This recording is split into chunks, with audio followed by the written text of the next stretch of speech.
Xi Jinping का रहस्यमय गायब होना, चीन के बंद दरवाजों के पीछे क्या हो रहा है। हेलो दोस्तों, आज हम बात करने जा रहे हैं एक ऐसे विषय पर जो पूरी दुनिया में चर्चा का केंद्र बना हुआ है। चीन के राष्ट्रपति शी जिनपिंग का अचानक गायब होना क्या एक साधारण बीमारी की वजह से है या फिर इसके पीछे कुछ गहरी सियासी साजिश चल रही है। क्या शी जिनपिंग की सत्ता कमजोर पड़ रही है और क्या चीन में एक नया शासन परिवर्तन होने वाला है।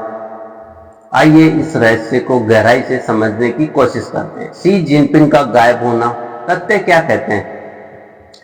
सबसे पहले आइए तथ्यों पर नजर डालते हैं। 21 मई 2025 से 3 जून 2025 तक शी जिनपिंग 12 दिनों तक सार्वजनिक रूप से कहीं नहीं दिखे। यह उनके राष्ट्रपति बनने के बाद सबसे लंबा समय है जब वह बिना किसी सार्वजनिक उपस्थिति के गायब हो रहे हैं। इस दौरान न तो वह चीनी स्टेट मीडिया में दिखे, न ही किसी आधिकारिक बयान में और न ही किसी डिप्लोमेटिक इवेंट में। 3 जून को वह अचानक बेलारूस के राष्ट्रपति अलेक्जेंडर लुकाशेंको के साथ एक निजी मुलाकात में नजर आए, लेकिन यह मुलाकात भी असामान्य थी। यह चीनी राष्ट्रपति भवन में नहीं बल्कि एक निजी घर में हुई। इस मुलाकात में न कोई अनुवादक था, न कोई सरकारी अधिकारी, सिर्फ शी और लुकाशेंको ने बाद में कहा कि शी थके हुए, बीमार और विचलित लग रहे थे। उनकी सुरक्षा व्यवस्था भी सामान्य से आधी थी, जो कि एक और चौंकाने वाला संकेत था। इसके बाद कुछ मीडिया रिपोर्ट्स में दावा किया गया कि शी जिनपिंग को एक या एक से अधिक दिल के दौरे पड़े हैं। वहीं कुछ अन्य स्रोतों ने कहा चीन में शासन परिवर्तन की सुगबुगाहट शुरू हो चुकी है, जिसमें पूर्व राष्ट्रपति हू जिनताओ के सहयोगी अहम भूमिका निभा रहे हैं। लेकिन क्या यह सब सच है या फिर ये सिर्फ अफवाह। आइए इसकी गहराई में जाइए। 6 जुलाई 2025 को 17वां ब्रिक्स समिट ब्राजील के रियो डी जेनेरियो में हुआ। यह पहली बार था जब शी जिनपिंग ने इस समिट में हिस्सा नहीं लिया। ब्रिक्स यानी ब्राजील, रूस, इंडिया, चीन और साउथ अफ्रीका का समूह है, जिसे चीन ने हमेशा अपनी वैश्विक ताकत दिखाने के मंच के रूप में इस्तेमाल किया। चीन ने 2012 में सत्ता संभालने के बाद से हर ब्रिक्स समिट में हिस्सा लिया था, लेकिन इस बार उनकी जगह प्रधानमंत्री ली क्योंग को भेजा गया।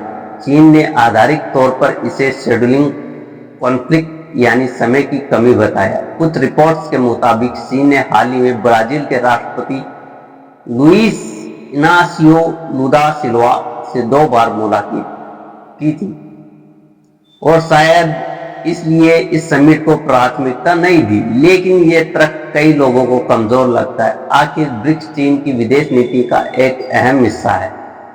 क्या शी की गैर मौजूदगी का मतलब यह है कि वह ब्रिक्स को पहले जितना महत्व नहीं दे रहे हैं, या फिर क्या यह इस बात का संकेत है कि चीन के अंदर कुछ बड़ा चल रहा है। कुछ विशेषज्ञों का कहना है शी का यह कदम उनकी कमजोर पड़ती पकड़ का सबूत हो सकता है। सैन्य और राजनीतिक उथल पुथल, क्या शी की सत्ता खतरे में है। शी जिनपिंग की गैर मौजूदगी के साथ साथ चीन में हाल के महीनों में कई बड़े बदलाव देखने को मिले। खास तौर पर चीनी सेना पीपल्स लिबरेशन आर्मी में बड़े पैमाने पर चल रहा है। कई बड़े सैन्य अधिकारियों को हटा दिया गया या वे गायब हो गए। इनमें एडमिरल मियाओ हुआ का नाम भी शामिल है, जो सेंट्रल मिलिट्री कमीशन के एक महत्वपूर्ण सदस्य थे।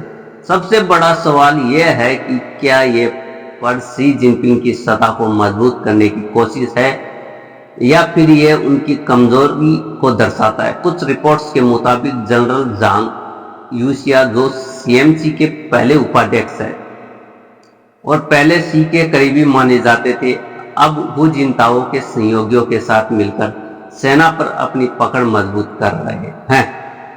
यह एक बड़ा बदलाव है क्योंकि शी ने 2013 से ही सेना पर अपनी पूरी कमान बनाए रखी थी। 2012 में शी ने सत्ता संभाली थी और तब से उन्होंने सैकड़ों सैन्य अधिकारियों को हटाकर अपने वफादार लोगों को नियुक्त किया था। लेकिन अब अगर उनके करीबी सहयोगी भी हटाए जा रहे हैं तो ये सवाल उठता है कि क्या शी का नियंत्रण कमजोर पड़ रहा है। कुछ विशेषज्ञों का मानना है कि हू जिंताओ का गुट फिर से ताकत हासिल कर रहा है और शायद वे शी के खिलाफ एक सियासी साजिश रच रहे हैं। शी की सेहत, बीमारी या कोई अफवाह है। शी जिनपिंग की सेहत को लेकर भी कई सवाल उठ रहे हैं। कुछ मीडिया रिपोर्ट्स में दावा है कि उन्हें दिल का दौरा पड़ा, लेकिन ये दावा पूरी तरह से पुष्ट नहीं हुआ। उदाहरण के लिए जुलाई 2024 में कुछ तस्वीरें वायरल हुई थी जिनमें दावा किया गया कि शी को स्ट्रोक हुआ है, लेकिन राइटर्स ने इस तस्वीर को फर्जी बताया क्योंकि ये मार्च 2024 की थी। लुकांस्को की टिप्पणी, जिन्होंने शी को थका हुआ, बीमार और विचलित बताया, ने इन अटकलों को और हवा दी। लेकिन हमें यह नहीं भूलना चाहिए कि चीन एक ऐसा देश है जहां सूचनाओं को बहुत कसकर नियंत्रित किया जाता है। अगर शी वाकई बीमार है तो चीनी कम्युनिस्ट पार्टी सीसीपी इसे दुनिया से छिपाने की पूरी कोशिश करेगी। हू जिनताओ का कनेक्शन, क्या शासन परिवर्तन की साजिश? सबसे चौंकाने वाली बात यह है कि कई रिपोर्ट्स में पूर्व राष्ट्रपति हू जिनताओ के सहयोगियों का जिक्र हो रहा है। हू जिनताओ, जो 2003 से 2013 तक चीन के राष्ट्रपति थे, को 2022 में 20वीं पार्टी कांग्रेस में एक नाटकीय घटना के लिए याद किया जाता है। उस दौरान उन्हें great hall of the people से अचानक बाहर ले जाया गया, जिसे कई लोगों ने शी जिनपिंग की ताकत का प्रदर्शन माना था। अब कुछ स्रोतों का दावा है कि हू के सहयोगी, खास तौर पर वांग यांग और हू चुन हुआ जैसे टेक्नोक्रेट शी के खिलाफ एक गुट बना रहे हैं। वांग यांग एक सुधारवादी नेता माना जाता है जो सामूहिक नेतृत्व की वकालत करते हैं, न कि शी की तरह एकल नेतृत्व की। कुछ विशेषज्ञों का कहना है कि अगर शी की सत्ता कमजोर पड़ती है तो वो वांग यांग अगले राष्ट्रपति के रूप में उभर सकते हैं, लेकिन यह सब इतना आसान नहीं है। चीन की राजनीति एक ब्लैक बॉक्स की तरह है जहां बाहर से कुछ भी पक्के तौर पर कहना मुश्किल है। शी ने 2018 में राष्ट्रपति पद की टर्म लिमिट हटा दी थी, जिससे वे आजीवन सत्ता में रह सकते हैं। ऐसे में उनके खिलाफ कोई साजिश कितनी सफल हो सकती है, ये एक बड़ा सवाल है। भारत के लिए इसका क्या मतलब है? चीन में अगर कोई सियासी उथल पुथल होती है तो इसका भारत पर भी गहरा असर पड़ सकता है। भारत और चीन के बीच गलवान घाटी में 2020 की हिंसक झड़प के बाद से रिश्ते तनावपूर्ण। कुछ विशेषज्ञों का मानना है अगर शी की सत्ता की कमजोर पड़ती है तो चीन भारी तनाव पैदा करके घरेलू संकट से ध्यान हटाने की कोशिश कर सकता है। इसका मतलब यह हो सकता है भारत के साथ सीमा पर तनाव बढ़े या साइबर हमले बढ़ जाए। वही अगर शी की जगह कोई नया नेता आता है जैसे वांग यांग, तो शायद भारत चीन संबंधों में कुछ नरमी आए। लेकिन यह भी संभव है कि नया नेता अपनी ताकत दिखाने के लिए भारत के खिलाफ आक्रामक रूप अपनाए। भारत को इस स्थिति में बहुत सतर्क रहने की जरूरत है। क्या कहता है चीनी स्टेट मीडिया? चीन का स्टेट मीडिया जैसे पीपल्स डेली आमतौर पर शी जिनपिंग को हर दिन कवर करता है, लेकिन उनके गायब होने के दौरान उनकी खबरें पूरी तरह से गायब थी। यह अपने आप एक बड़ा संकेत है, क्योंकि शी की छवि को सर्वोच्च नेता के रूप में बनाए रखना सीसीपी की प्राथमिकता रहती है।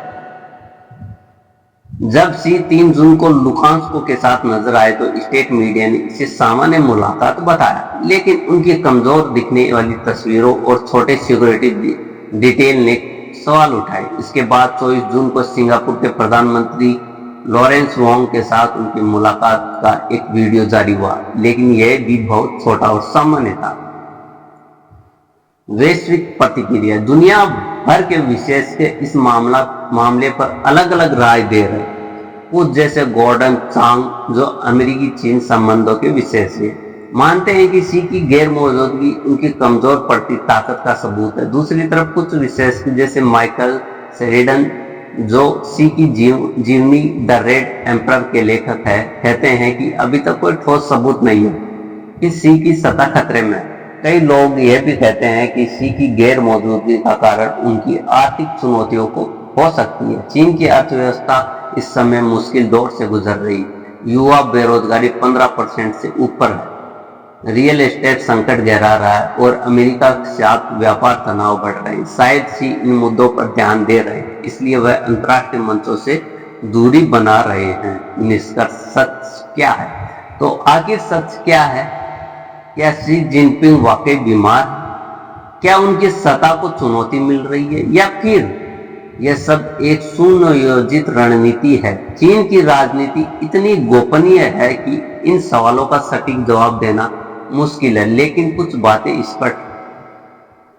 शी 12 दिनों की गैर मौजूदगी और ब्रिक्स समिट से दूरी असामान्य, सैन्य पद, भूचिंताओं के गुट की बढ़ती सक्रियता सियासी उथल पुथल की और इशारा करती है। उनकी सेहत को लेकर अफवाह है, लेकिन कोई पुख्ता सबूत नहीं।